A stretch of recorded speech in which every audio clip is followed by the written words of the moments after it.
O Concello de Ourense anunciou esta mañá que os praceiros non presentaron o proxecto requerido para trasladar os seus postos ao edificio rehabilitado e que seguirá adiante co expediente procederá a desafiuzalos e rescindir a concesión da xestión da praza nun prazo estimado de 30 a 60 días.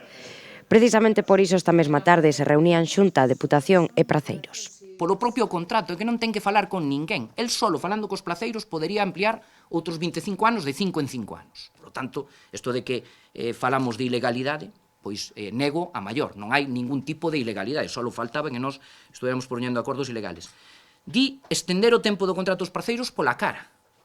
Oigan, se poñer 400.000 euros e poñer a cara, eu creo que están poñendo bastante máis que 400.000 euros. Perdón, que a cara. Están poñendo un investimento moi importante, digo, 400.000 euros, o 20% das obras, e o único que piden a cambio é que, creo que ademais é de moito sentido común, é que se lle, evidentemente, amplíe o prazo de concesión.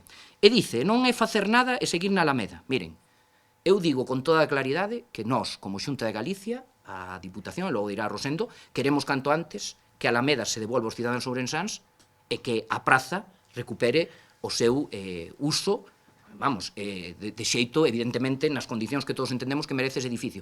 Pero os que máis gañas que teñen de volver á súa casa son, sin ninguna dúbida, seguro que van a confirmar, os propios praceiros. A Diputación, ainda estuven falando hoxe co presidente da Diputación, e xa ten 200.000 euros guardados para isto, e que está disposto a ampliar esa financiación se é que fixera falta sin ningún lugar a dúbidas, e polo tanto eso deixo quedar aquí. Trasladaron que a oferta que se lle fai agora ao Concello é que a Xunta aporte 1,4 millóns, a Deputación 200.000 euros e os praceiros ampliarían ata 400.000 euros o seu esforzo económico para financiar as obras pendentes.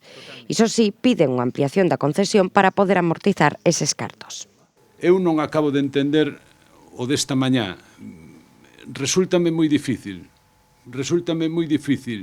porque se alguén que en su sano xuicio na súa casa un inquilino alquila e o inquilino estálle disposto a pagar todas as deficiencias que ten ou busca, e por iso quero agradecer personalmente a Xunta, quero agradecer personalmente a Diputación en nombre de todos os placeiros. Eu non sei cual acaba de ser o problema.